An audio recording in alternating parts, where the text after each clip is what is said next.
ایک کافر ہے عتبہ بن ابی وقاص، اس نے ایک طرف سے ہو کر پتھر اٹھایا اور آپ کو مارا زور سے۔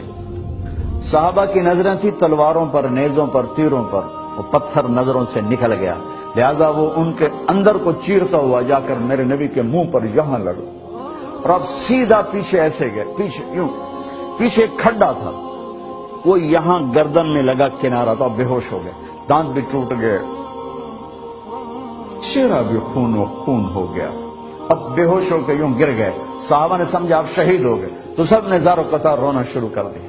تھوڑی دیر کے بعد آپ کو ہوش آیا تو صحابہ نے عرض کی یا رسول اللہ اب تو ان کے لیے بد دعا فرما دیں،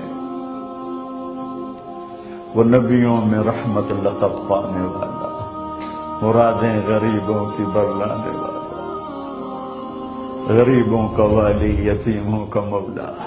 تو اب تو حق تھا کہ آپ بد دعا کرتے۔ یہ سامنے امت نہیں ہے، قاتل کھڑے ہیں، کافر۔ آپ نے ہاتھ اٹھائے، صحابہ سمجھے کہ ہوں انہاں دے بیڑے بڑھ گئے۔ اللہم اغفر لقومی فإنہم لا یعلمون، اللہ میری قوم کو معاف کر، انہیں میرا پتہ کوئی نہیں۔ دیکھو میرے بھائیو، جس نے کافروں کے ساتھ یہ ہمدردی کے قتل کرنے والوں کے لیے دعا مانگی ہے، تو مسلمان ہو کر ایک دوسرے کو سلام کرنا چھوڑ چکے، ایک دوسرے کے پیچھے نمازیں پڑھنا چھوڑ چکے، ایک دوسرے پر کفر کے فتوے لگا کے بیٹھے ہوئے۔ مجھے بتاؤ تم میرے نبی کے ساتھ کیا کر رہے؟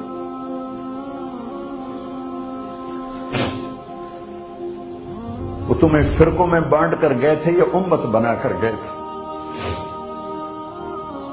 کیوں اس نادان کھیل میں اپنی زندگی برباد کرتے ہو؟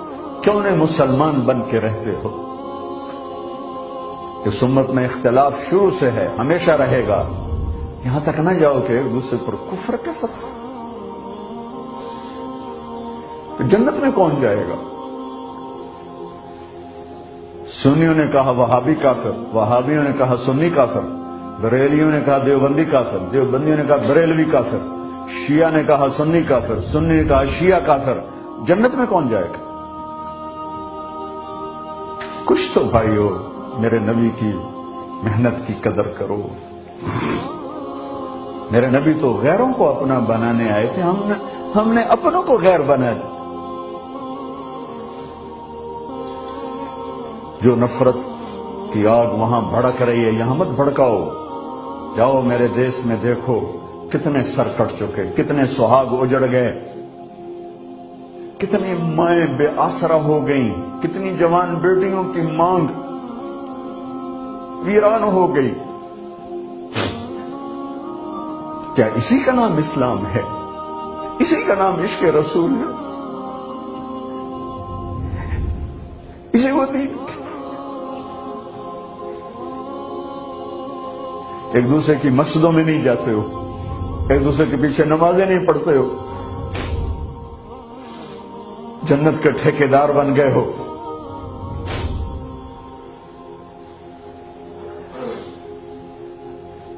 میرے نبی تو عبداللہ بن ابی کا جنازہ پڑھانے کھڑے ہو گئے تھے،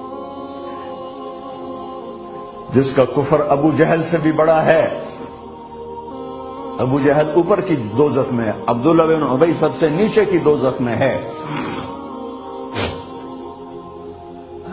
ان کے بیٹے آئے، یا رسول اللہ میرا باپ مر گیا ہے، اپنا کرتا دے دیں گے، میں اس کو کفن دے دوں۔ ہم نے کہا لے لو، کرتا اتار کے دے دیا۔ اب کہتے بدبخت منافق، دفع ہو جا۔ کہ یا رسول اللہ آپ جنازہ پڑھائیں گے؟ کہاں پڑھاؤں گا؟ باقی منافقوں کا تو کسی کو پتہ نہیں تھا سوائے اللہ کے نبی کے، لیکن عبداللہ بن ابی کا منافق ہونا تو سب کو معلوم تھا۔ آپ جنازے کے لیے عمر سامنے آ گئے، یا رسول اللہ یہ کون ہے؟ کہ مجھے پتا ہے کون ہے، تو آپ اس کا جنازہ کیوں پڑھا ہے؟ کہ شاید اللہ معاف کر۔ کہ عمر پیچھے ہٹ جا، مجھے پتا ہے یہ کو، میرے اللہ نے کہا ہے تو ان کے لیے دعا کر یا نہ کر، میں معاف نہیں کروں گا، میں کرتا ہوں شاید اللہ معاف کر دے۔ پھر فرمایا کہ میرے اللہ نے کہا اگر تو 70 دفعہ بھی ان کے لیے دعا کر تو میں معاف نہیں کروں گا۔ اگر میرا اللہ کہتا اے میرے محبوب اگر آپ 70 دفعہ اس کے لیے دعا کریں گے تو میں معاف کر دوں گا، تو میں اس کم وقت کا 70 دفعہ جنازہ پڑھا دے۔ مجھے بتاؤ تم کہاں سے یہ دین لے کر آئے ہو جس میں تم فرقوں میں بٹ گئے ہو، نفرتوں کی آگ تمہیں لگا دی ہے، یہ کہاں سے اسلام آیا ہے؟ میں تمہیں اللہ اس کے رسول کا واسطہ دیتا ہوں، امت بن کے رہو، مسلم بن کے رہو، کوئی گنجائش نہیں، اپنے اپنے عقیدے پر پکے رہو، دوسرے کے لیے گنجائش رکھو۔